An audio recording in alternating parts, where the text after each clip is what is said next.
as you go down the River Liffey. Obviously, we're just a small group in the last tour today. If you do have any questions or anything in particular you'd like to know more about that you see here, or even just about Dublin or Ireland in general, feel free to ask at any point. Where are you guys all from? Czech Republic, and yourselves? London, okay, so not had too far to go. And yourself, sir? Denmark.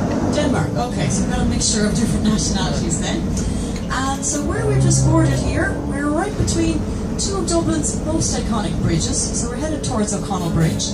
And the white archway-shaped bridge that's behind me, that one's the Halfpenny Bridge. That one is over 200 years old. It was the first pedestrian bridge built over the Liffey. Before that was there, they used to have a ferry service. And basically, after many years, the ferries started to become kind of old and leaky and damaged. So the man that owned them, William Walsh, was told by the city to repair the ferries. He decided, you know what, it's just going to be cheaper and easier to build a bridge. So that's what he did, and that's why he was granted the rights for 100 years to charge people just for walking across. So that's how it gets its nickname, because it originally cost half a penny just to walk across it. And of course, we cross over the Halfpenny Bridge, that'll take you through to the Temple Bar area there on the other side. Popular part of the city for nightlife and cultural institutes. And it's named after Sir William Temple, so nothing to do with temples or bars, the name of it. You will find a lot of bars there. But Sir William Temple was the provost or the head of Trinity College. That's the oldest university in Ireland and nearby. His residence was in the area. And bar, that refers to the area of land on a riverbank, so not bar as in a pub, which a lot of people probably think is that part of the city. And here we're just about to go under O'Connell Bridge, so in the darkness for a moment. And O'Connell Bridge, this is the main bridge in the heart of the city, and this used to be Carlisle Bridge, that was Sackville Street. Both of them were later renamed in honour of Daniel O'Connell. So he was an important political figure in Irish history way back in the 1800s, often called the liberator of Ireland, or the great emancipator. And that's why in a lot of different parts of the city you'll see, or country, you'll find streets and squares named after him. And you'll see the statue of him as we come out from under the bridge here. You'll see the statue of him on the end of O'Connell Street over there. So that's Daniel O'Connell. And also you'll notice, it's not particularly windy at the moment, but you see these two flags that are here. And I'll mention when we come back up, there's two other flags on the far side of the bridge as well. So the four flags on the four corners of O'Connell Bridge are the flags of the four provinces of Ireland. So we have Ulster, Munster, and on the opposite side, Connacht and Leinster, the one that Dublin is in. And most of the bridges that we pass when we go under the River Liffey, in fact, all of them, except for the next one, they're all named after men. So there's only one bridge over the Liffey today that is named after a woman. And that's this one here. This is the Rosie Hackett Bridge. So Rosie Hackett, over 100 years ago, was the co-founder of the Irish Women's Workers' Union.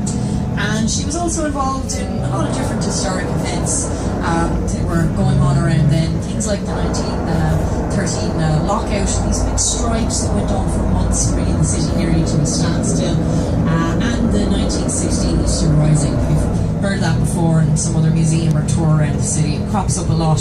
Basically this rebellion that eventually led to the creation of a free state and then a republic. So Rosie Hackett was involved in that. And she would have also been one of the people that was responsible for the printing of the proclamation. This document that's read out at the start of the Rising. That was done in the in the original Liberty Hall that was later destroyed, but stood where that tall building at the end of the bridge there stands today. But just to draw your attention over to the opposite side of the river for a moment. I don't know if you can spot yet behind those trees. Can anyone see a giant red squirrel? Just on that end of the bridge. I'll point it out again as we come up if you haven't got a good view of them there. Giant red squirrel. So that piece of street art has been there for over a year now. It was done originally by a Portuguese street artist, Bordello. And if you've got good eyesight, you might be able to make out that the squirrel is not just a painting. You can see how it's kind of 3D, bits of it are sticking out.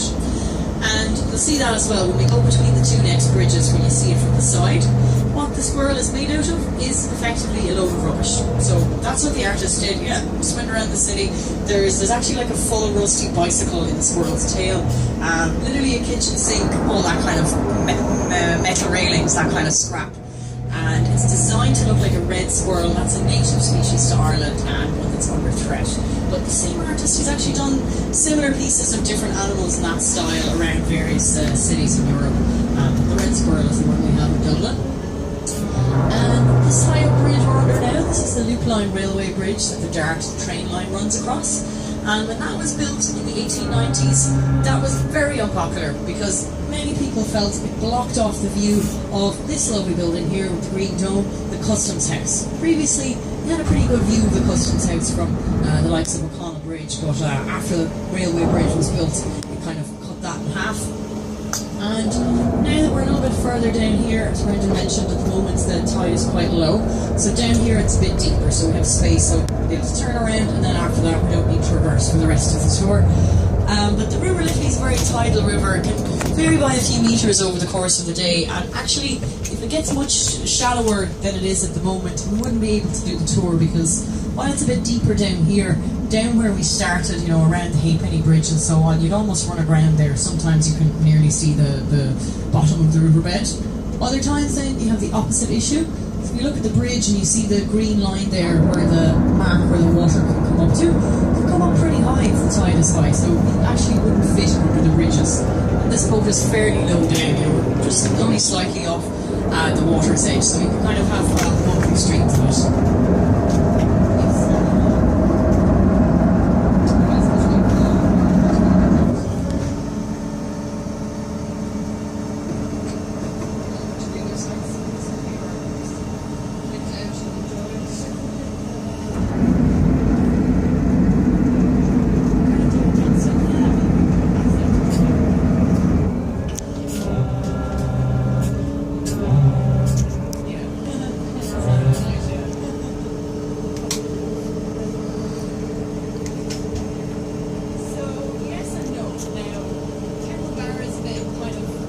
Just talking about the weekend there. It's a bit notorious, some of the clubs there, for being like quite touristic and therefore really rip off. Like say the Temple Bar itself, like it's really expensive, Irish people never go there. That said, there is some nice pubs within the Temple Bar area. It is quite a lively part of the city. There's some good ones like the Porter House, they brew all their own beers and stuff. It's quite a nice wooden bar and they have live music and stuff. There's a few different porter houses, but there's one in Temple Bar that's quite nice. There is a few nice pubs around there, but not every single one. Some of them are kind of like tacky touristy ones, but there's some good ones as well. You just kind of have to, yeah. Okay, and today is Sunday, is it? I'm confused. Sunday, actually, if you go to Smithfields and Cobblestone, they have one of the best traditional music sessions. Yes, the Dart line, or the Lewis line, where is Smithfield? It's this direction. It's called the Cobblestone. It's up here. There it is. It's one of the few spots. It's not just like, you know, like for show. It is a proper session where musicians will just come to basically kind of practice playing with each other. Very, very nice pub, the Cobblestone. Nice kind of traditional one to check out. Recommend that one. Every Sunday they have the traditional music session, so timed it perfectly. So just before we pass by this building completely, to point out what it is, the one with the green roof there, that's the Customs House. I'll tell you more about it when we come back up. That's from 1791, and actually when that was built, the area around it was pretty much a swampy wasteland. There wasn't yet really much else in this part of the city. So that's kind of why they built it to be this grand building. Because we think if you're arriving on a ship into Dublin, the first thing you have to do is to stop off there and pay your taxes, your customs, so to kind of impress you or welcome you as you enter Dublin. That's why it was built to be this big grand building. No, it's used, there's different government departments in there. I can't remember which department of housing or something like that. Yeah, one small part of it is open to the public, but most of it is kind of like offices and stuff inside it now, yeah. Kind of the area around here, like that green glass building, that's the IFSC, the Irish Financial Services Centre. So that's kind of like a banking hub around there. And actually, if you look, you see those statues just beyond it. Look at those, they kind of blend in, and they're kind of similar colour to the trees, and they're very thin figures as well. And if you look, you'll see they're walking in this direction. So if you guys have been to the Ginny Johnston, then you'll know what that's in reference to. So that's the Fallon Memorial. And during the Great Famine in Ireland, that happened back in 1845, in the period that followed, over 1 million people would die of disease and starvation, and even more, closer to nearly 2 million would emigrate. So all over the world, but especially to countries like the US and Canada and so on. And actually what's nice about that set of statues is that also has a sister sculpture in Toronto in Canada. So in Ireland Park in Toronto, the same artist that made those, Ron Gillespie, recreated 5 of those same figures over there. Because not all of them, not everyone survived the journeys. So the piece in Dublin is the departure, in Toronto they have the arrival, so kind of telling the full circle of those immigrants' journeys. So the ships that people travelled on during the famine era were notorious for their bad conditions. Instead they became known as the coffin ships. And a little bit further down here, passing by this lovely wooden tall ship that you guys were on yesterday, so now you've got the other view of it from the river. And she is a replica of a famine ship. And why this one was famous is because of all the journeys she did, she never lost a single life. So that's what makes her very different from most other famine ships. And I'll have a good view of the ship again in a moment, but now we're just turning around. So you have a nice view of the bridges. This lovely white bridge down here in the distance, this is the Samuel Beckett Bridge. And the little silver one we've just passed under, that one is the Sean O'Casey. So after we finish turning around, we're going to continue underneath the Samuel Beckett and down towards the last of the bridges before the opens out into Dublin Bay.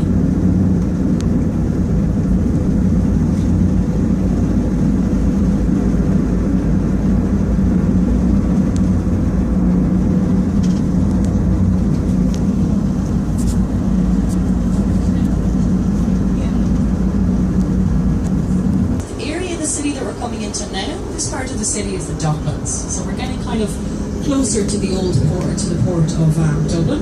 So start to see a few ships around the place, and a lot of the history and the stories of this area kind of connect up with that. This little ship here is the Killarney, and she was one of the last ships of this kind to be made in Ireland, a riveted ship. And it was used for different things over the years, and it later became a training vessel, and today it's there permanently. It's also open as a bar and a restaurant. Then the buildings beyond that, these are red brick ones, that one that's still being restored, but the scaffolding only just came down off it a few months ago, so it's starting to look a lot better. But that used to be an old historic hotel, because immigration in Ireland did not end with the famine, continued for many years. Basically the building beside it was a train station. People were getting off the train, spend their last night in their home country in there, and then early the next morning we'll be headed on to one of the ships that we outside it to carry them off. And this other ship that we're passing here at the moment, this one, unlike the other two, they're just they're there permanently in that location. This one I think is an Irish naval patrol vessel, so that one is just visiting here for a few days. So because all these bridges open, we often do have other ships visiting temporarily. Earlier on in the summer, then we also have the Tall Ships Festival, so you have lots of different ships like the Jeannie Johnston, maybe 20 or so like that, all lined up along here, quite a sight. Now, this golden building, that's our central bank, and the new one. The old one was right in the heart of the city, this big concrete building in Temple Bar that's being converted right now. They started building the headquarters for a different bank down there, Anglo-Irish. I won't bore you with the details. Basically, Anglo-Irish bank went bust. That's what put us in the middle of a financial crisis, and as a result, one of the side effects was this was unfinished for years. It was just this ugly grey shell of a building, no money to finish it. So the central bank later took it over, and it's only last year that they finally finished off the work and all the staff moved in, and it cost over 140 million euros. So if you're wondering where did all the money go in Dublin during the good years, that's probably a good place to start looking. Shiny new headquarters of the bank in there. And down along here, you'll notice how much wider the River Liffey is. So this is where it starts to reach its widest before it flows out beyond the next bridge into Dublin Bay. And originally it would have been much wider than what you see here. So a lot of the land you see here on either side has actually been reclaimed from the sea. So if we go back a few centuries, not only did these buildings not exist yet, but this is all still underwater. And the area is probably one of the most rapidly changing areas of Dublin. So you see a lot of construction going on. And the very last of the buildings down here on this end, this one at Capitol Docks, they're still finishing it off, but it's more or less done at this point. And I know it's not a giant skyscraper by international standards, but believe it or not, this is now the new tallest building in Ireland. Only 23 stories, yeah. 79 metres. That's all it takes to get the top spot. Just don't seem to do tall buildings well in this country. We're not trying to compete with Dubai or anything like that. That's not the angle that Dublin is going for. And then just beyond that in the distance, you'll see this glass stadium. That's the Aviva Stadium, so formerly known as Lansdowne Road. Any international rugby or football matches in Dublin, the Aviva is where those would take place, sometimes concerts. Not hurling in there, so hurling is played in Croke Park, that's on the north side. It's kind of a complicated reason, but basically football and rugby down there, Croke Park is for Irish sports, so hurling, Gaelic football and camogie. So always those two opposite ones.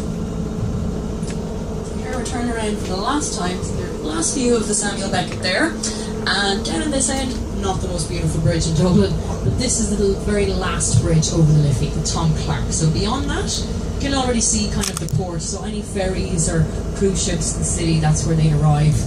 The little green boats there, those two are tugboats, so sometimes used for moving other ships around the area. If you were to continue on in that direction for another few hours, you'd eventually reach Holyhead in Wales. That's what lies out beyond the horizon there.